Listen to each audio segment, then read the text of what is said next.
Hi y'all. This is the fourth video in a series about trusting God. So if you haven't seen videos 1, 2, and 3, you should go watch those first before you join us here. So far we've talked about the mnemonic on trusting God. T is to take our concerns to God in prayer. R, to release those burdens to Him. U, to understand God's ability and my inability. And the one we're on now is S, which is to stand firm. There's a couple verses that talk to us about continuing to do what God has called us to do regardless of what's going on. Now, I'm not going to read them, but I'm going to reference them here. The first one is 1 Corinthians 15:58, which says to be strong, be immovable, and keep on serving God. The next one is Galatians 6:9, which says, don't get tired in doing the right thing. Keep on doing, and you'll see the results for God's kingdom.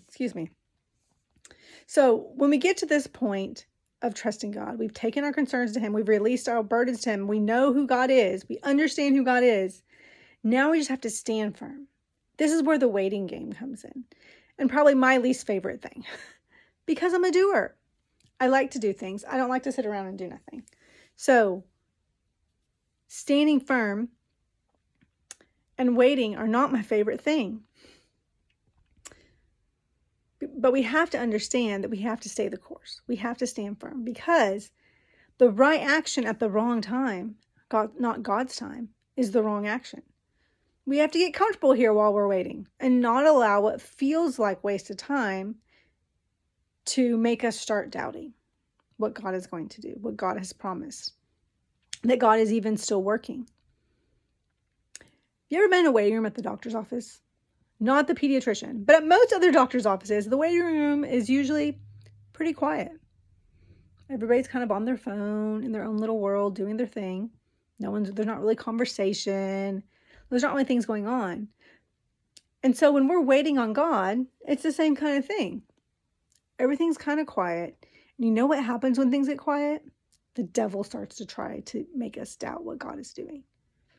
That's why even the more so, we need to stand firm, know who God is, like we just talked about in the you step, and just stand on God's word.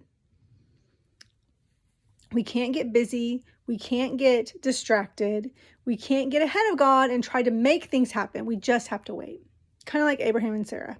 God made a promise to them, but they didn't see the answer. They didn't see the result of what was going on.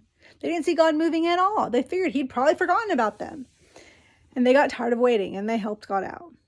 Well, that didn't turn out so well for them. But while we're waiting and we're trusting, we've got to not get ahead of God. We got to just stand firm. And during this waiting and trusting is when the strength of our foundation starts to show. There's a passage in Matthew chapter 7. I'm not going to read that one either. But it talks about how the man who heard God's word and put it into practice was like a house that had been built on the rock. And the foundation was strong and it was steadfast. And when the storms came, the house was firm. That's who we need to be. Our foundation needs to be based on God's word, on who God says He is, on the things that He has provided for us, and not on our emotions or how we're feeling or happy circumstances, because that's just not constant. That's not how it is in life. Yes, we have good days. Yes, we have bad days. But our foundation has to be on God's word, which does not change. It does not change. And He does not change. So we have to learn to stand firm. Take our concerns to God in prayer. That's your T. Release the stress and the burdens to God and not keep picking them back up. Understand God's ability and our inability.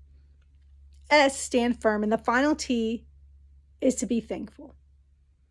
God instructs us multiple times in the Bible to be thankful. There's a lot of verses. You can Google thankful verses and you'll come up with 5 trillion of them, because it's an important part of trusting in God. We've got to learn to be thankful before we see that God is doing anything. This reminds me of Paul and Silas in the jail. They've been arrested for preaching and they're sitting in prison, and I'm pretty sure it wasn't a very nice place. It was prison, but they didn't have a worry in the world. They were just worshiping, having a little church service in the jail. They didn't know that deliverance was coming. They didn't know there was going to be a jailbreak. And yet, Out of the very depths of who they were giving thanks to God. Even in the middle of this mess, we've got to learn to be like that. Philippians 4, 6, and 7, I referenced this verse earlier in one of the other videos, says, don't worry about anything. Instead, pray about everything. Tell God what you need and thank him for all he's done. Thanking God changes our attitude while we're waiting to see him move. It helps us to trust him, knowing who he is, and just thanking him for what he's done. It's impossible to be giving thanks to God and being grumbling at the same time. It's an attitude change, and our attitudes need to be changed sometimes. So if you're tempted to worry and stress or grumble, maybe you just should decide to give thanks instead. Verse 7, the next verse, right after that verse that tells us to give thanks for all he's done, says, then you will experience God's peace, which exceeds anything you can understand. Then, after you've taken it to God in prayer, instead of worrying, after you've thanked him without seeing the results, then you will experience God's peace, and his peace will guard your hearts and your minds. Because as we're trusting in God, as we're trying to stay on his word, the devil comes at us, and he tries to distract us, and he tries to detour us, and he tries to discourage us. But we have to just continue to trust God, knowing that he is able, knowing that he will do what he said he will do, and that we can trust him no matter what's going on, because he is God and he is good. Bye, y'all.